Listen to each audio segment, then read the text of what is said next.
नमस्कार, मी बाबा बेलापूरकर. आपण पाहत आहात एकजूट महाराष्ट्र न्यूज. सागर बेग आणि बाबू साळवेवर गुन्हा दाखल करणारी महिला मीडियासमोर येऊन म्हणाली, DYSP आणि प्रकाश चित्ते आणि रवी पाटील यांनीच हे करायला लावले. श्रीरामपुरातील बाबू साळवे याने आपल्यावर अत्याचार केला आणि सागर बेग, सोनू बेग यांनी बंदुकीचा धाक दाखवून साळवे यांच्याबरोबर बळजबरीने संबंध ठेवायला लावल्याचा आरोप करणाऱ्या महिलेने असे काही झालेच नाही, आपल्याला चुकीची फिर्याद द्यायला लावल्याचे आज पत्रकार परिषदेत सांगितले. शिर्डीचे DYSP प्रकाश चित्ते, माजी नगरसेवक रवी पाटील यांनी फिर्याद देण्यासाठी दबाव आणल्याचा महिलेने आरोप केला आहे. याबाबत माहिती अशी की 22 जुलैच्या रात्री महिलेने पोलिसात फिर्याद दिली होती. त्यावरून पोलिसांनी बाबू साळवेसह सागर बेग, सोनू बेग यांच्यावर अत्याचाराचा आणि आर्म ॲक्टनुसार गुन्हा दाखल केला होता. मात्र आज दिनांक 13 ऑगस्ट रोजी सदर महिलेने पत्रकार परिषद घेऊन सांगितले की आपल्याला श्रीरामपूरचे प्रकाश चित्ते आणि रवी पाटील यांनी अनेकदा फोन करून फिर्याद द्यायला सांगितले. श्रीरामपूर येथे फिर्याद घेणार नाही, शिर्डी जाऊन फिर्याद द्या, तेथे घेतील असे सांगितले. त्यामुळे आपण शिर्डी येथे फिर्याद दिली.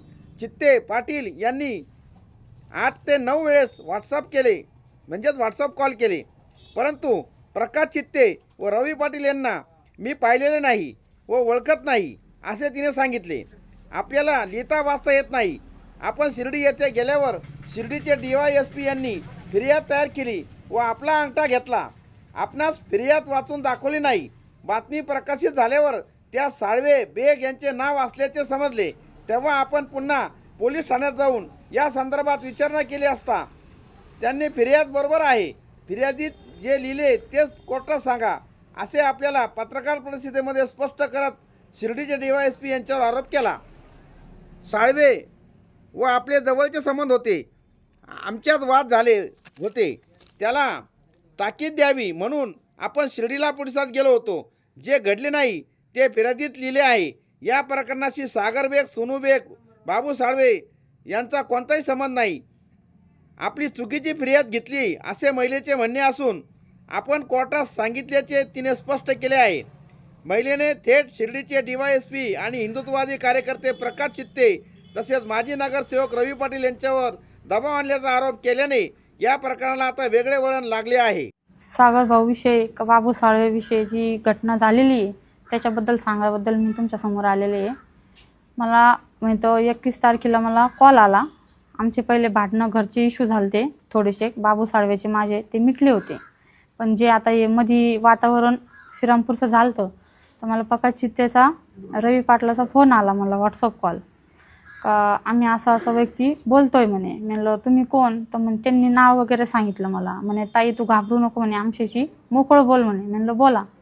तर मग मी त्यांच्याशी बोलले. ते म्हणले काय पाय आता असं प्रकरण श्रीरामपूरचं घडतंय म्हणे, तुझे पण पहिले भांडणं झालेले, तुझ्या मागं 2 लेकरं आहे, तुझा डिवोर्स झालेला आहे, तुझ्या मागं कोण नाही आहे, नंतर हे तुला टेन्शन होईल, तुला भीती होईल, तू फक्त एवढं एक फिर्याद एवढं कर म्हणे का हे आमच्यापर्यंत आले नाही पाहिजे हो बाबू साळवेन ते. म्हणलं हो, मग मी श्रीरामपूरला जाते म्हणलं. त्यांना एवढं सांगितलं. ते म्हणे श्रीरामपूरला नाही घेणार म्हणे, तू शिर्डीला जाय, आम्ही शिर्डीला सगळं सांगून ठेवले. म्हणलं का म्हणून? तर नाही म्हणे आम्ही तुझ्या चांगल्यासाठी सांगतोय म्हणे, आम्ही तुझ्या संग आहे म्हणे, तू घाबरू बिकरू काही नको म्हणे, तू शिर्डीला जाय. मग मी शिर्डीला गेले. ते साहेब होते तिथं DSP, त्यांनी मग सांगितलं मला, भारती साहेबांनी म्हणे काय आहे. मग मी त्यांना फिर्याद सांगितली की म्हणलं असं आहे, फक्त त्यांना वॉर्निंग द्या म्हणलं बाबू साळव्याला, का मला काही तकलीफ झाली नाही पाहिजे आणि काहीच नाही म्हणलं, माझी काही दुसरी फिर्याद नाही म्हणलं. म्हणे हो चालन म्हणे, ओके आम्ही हीच फिर्याद हे करू म्हणे, आम्ही त्याला वॉर्निंग देऊ म्हणे. म्हणलं चालन. मग त्यांनी अंगठा वगैरे घेतला माझा तिथं. मग मी त्यांना सांगितलं म्हणलं याच्यात काय लिहिलेले. तर ते म्हणे तुला वाचता? म्हणलं नाही मला वाचता नाही येत म्हणे, ते आमच्यावर भरोसा ठेव म्हणे, तू काही टेन्शन घेऊ नको म्हणे, तू जाय म्हणे, आम्ही आमच्या हिशोबाने करतो म्हणे. म्हणलं हो चालन. मग मी तिथून 2 वाजता घरी आले. मग मला 22 तारखेला तरी 3च्या 4च्या दरम्यान मी न्यूज पाहिली इंस्टाग्रामला. मी त्या दिवशी काही नाही बोलले. मग मी 23 तारखेला तिथं त्यांच्यापाशी गेले शिर्डीला आणि त्यांना सांगितलं का हे आरोप सगळे खोटे आहे, तुम्ही माझ्या नावाचा गलत उपयोग करू नका भाऊ, माझी इज्जत जाऊ राहिली, त्यांची बी इज्जत जाऊ राहिली, तुम्ही असं करू नका. मग ते मला म्हणले का तू टेन्शन घेऊ नको म्हणे, काही नको, तुझ्या मागं सगळे उभे आहे म्हणे, तू काही हे करू नको म्हणे, तू उलट म्हणे तू फिर्याद ही केली तर तुझ्या मागं अजून लोक फिर्याद देतील म्हणे, सगळं देणार आहे म्हणे. म्हणलं पण माझी फिर्याद आहेच नाही म्हणलं, माझ्या संग घडेल बी नाही म्हणलं, काहीच नाही. ते म्हणे नाही म्हणे तू आजच्या आज कोर्टात जाय श्रीरामपूरच्या आणि तू सांग म्हणे की माझ्या संग झालेले असं वगैरे, मेडिकल कर. म्हणलं नाही मी मेडिकल नाही करू शकत म्हणलं, माझ्या संग घडेलच नाही म्हणलं हे. मी त्यांना कधी पाहिलं बी नाही म्हणलं, पाहिलं पण म्हणलं इंटरनेटवर असं हे करताना न्यूजमध्ये पाहिलं म्हणलं, मी समोर कधी पाहिलं नाही. ते माझ्या संग कधी समोर बोलले नाही, मला कधी धमकी तर उशे पण ते कधी माझ्या संग बोलले बी नाही म्हणलं. राहिला बाबू साळवेचा विषय, त्यांचे आमच्या पहिल्यापासून घर संबंध होते, ते झालतं आमचा फॅमिली इश्यू झालता थोडासा लग्नात, त्याच्यामुळे ते भांडणं मिटले होते, सगळं झालतं. पण हे जे त्यांनी टाकले हे आरोप सगळे खोटे. बाबू साळवे कुठले राहणार आहे? श्रीरामपूरचेच. तुम्ही श्रीरामपूरचे. मग शिर्डीचा काय संबंध आला फिर्यादीचा? ते म्हणे इथं नाही घेणार म्हणे, तू शिर्डीला जाई म्हणे. ऍडिशनल बसतात, डीवायएसपीच्या वरची पोस्ट आहे. ते म्हणे इथं नाही घेणार म्हणे, तू शिर्डीला जाय म्हणे, आमचं बोलणं झालेलं म्हणे शिर्डीला. तुम्ही त्याला पोलीस अधिकाऱ्यांना भेटले? हो. इथल्या कोण? पोलीस इथल्या अधिकाऱ्यांना भेटले होते त्या संदर्भात? नाही श्रीरामपूरच्या नाही, मी डायरेक्ट शिर्डीला गेलते. त्यांनी तुम्हाला सांगितलं ते तेच लोक आहेत, याचं काही प्रूफ आहे का तुमच्याकडे? नाही प्रूफ तर नाही आहे, पण मग आवाज तर कळतो ना.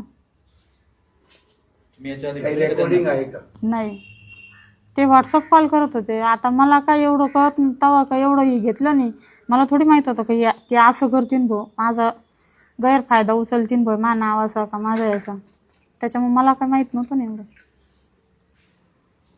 त्यांना ओळखत नाही, मग त्यांचा आवाज कसा ओळखला? आवाज कसा ओळखला मग? मी त्यांना विचारलं म्हणलं तुम्ही कोण बोलताय? ते म्हणे त्यांनी नाव सांगितले त्यांचे. म्हणलं खरंच तुम्ही बोलताय का? म्हणे हो ताई तू हे सगळं कर म्हणे, लागलं तर आम्ही तुला समोर येऊन पण भेटू म्हणे, तू टेन्शन घेऊ नको म्हणे, तू पहिले तुझं हे काम आम्ही सांगतो तसं कर म्हणे, नंतर आम्ही तुला समोर येऊन भेटू म्हणे. किती कॉल केले? फार केले असं तर 10-12 कॉल. जवळ मी कंप्लेंट नाही तर दाखल करीत नाही तवर त्यांचे कॉल येत होते मला, तरी 10-12 कॉल झाले असं. 19 तारखेला रात्री दाखल झाले ना? हो. त्याच्या अगोदर किती दिवस तुम्हाला ते फोन करत होते? त्याच दिवशी सकाळी कॉल आलता त्यांचा मला. ते एकच दिवस हो सलग? हो. 10 वेळेस. तक्रार दाखल केल्यावर तुम्ही बातमी पाहिल्यानंतर तुम्ही परत पोलीस स्टेशनला गेला. हो.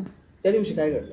त्यांना मी सांगितलं की ही बातमी तुम्ही केली ही खोटी आहे, हे आरोप लावले तुम्ही हे पण सगळे खोटे, तुम्ही हे आरोप लावू नका. आणि माझी सुद्धा बदनामी होती याच्यात, आणि त्यांचं कशाला तुम्ही नाव घेऊ राहिले. त्यांना मी एवढं पण बोलले, आज तुम्ही हे तुम्ही त्यांच्यावर टाकताय, आज मी पण हिंदू आहे, आज त्यांनी हिंदू मुलीसाठी काय नाही केलेलं आहे, सगळ्यांना माहिती आहे त्यांनी काय काय केलेलं आहे म्हणून. आज तुम्ही त्यांच्यावर आरोप खोटे लावते, त्यांची किती इज्जत जाऊ राहील. ते म्हणे तू त्याचं नको बाकीचं हे करू म्हणे, आम्ही जसं बोलते तसं तू कोर्टात सांग. म्हणलं नाही मी कोर्टात नाही सांगूच शकत नाही म्हणलं, मी कोर्टात मला हे बोलायचं नाही म्हणलं. मग त्यांनी दिवसभर ते पेशंट द्यायसाठी आम्हाला दिवसभर तिथं बसवलं. मग मी संध्याकाळी 7 वाजता घरी आले. कोण कोण अधिकारी होते चौकशी? ते भारती साहेब होते आणि त्यांचे 2 त्यांच्या हाताखालचे होते, बाकीच्यांच्या नाव नाही बाकीच्यांच्या नावावर. भारती साहेब काय बोलले तुम्ही? तेच म्हणत होते तू कोर्टात हाय अशी फिर्याद जशी आम्ही दाखल केलेली आहे तसंच तू कोर्टात दे म्हणे तुझी जबानी. म्हणलं मी नाही देऊ शकत म्हणे, मिळाले मेडिकल करू. म्हणलं मेडिकल बी मी नाही करू शकत, मी काही माझ्या संग घडलं असतं म्हणलं तर वेग गोष्ट वेग, पण माझ्या संग काही घडेलच नाही म्हणलं तर मी काहीच नाही करू शकत म्हणलं याच्यात. मला फिर्यादसुद्धा म्हणलं ही द्यायची नाही, तुम्ही परत घ्या म्हणून. त्यांनी परत नाही घेतली. मग मी डायरेक्ट ते म्हणे कोर्टात. म्हणलं चालन कोर्टात. मी कोर्टातसुद्धा हेच बोलले, काही फिर्याद बी खोटी आहे आणि आरोप बी खोटे, माझ्या संग असं काही घडलेलं नाही आहे, काही नाही. माझ्यावर अशा लोकांनी दबाव दिलता, नावंसुद्धा सांगितले मी त्यांचे. आणि शिर्डीला बी जाऊन म्हणलं असं मला दबाव घेतला म्हणलं, दबाव दिला त्यांनी केस मागं परत घ्यायला, तरी त्यांनी केस काही मागं घेतली नाही म्हणलं. त्याच्यामुळे मला मी डायरेक्ट कोर्टात सांगते म्हणलं. समोरच्याने तुमच्यावर दबाव जरी टाकला आणि तुमचे आता जे कोण साळवे आहेत, सागर बेग आहेत, आणखी लोकांबद्दल तुमची तक्रार नाही आज? नाही. मग त्या दिवशी तुम्ही दाखलच कशाला करायला गेली जर तुमची तक्रारच नव्हती?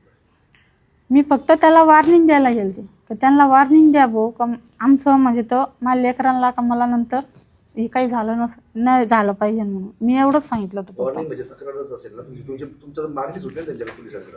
मग फक्त त्यांना एवढं सांगितलं होतं का मला नंतर तकलीफ नाही झाली पाहिजे. ते म्हणे हो नाही जाणार होणार म्हणे तुला तकलीफ, बस तेवढंच सांगितलं. तुर्तास एवढेच. भेटूया पुढच्या बातमीपत्रात. जय हिंद, जय महाराष्ट्र.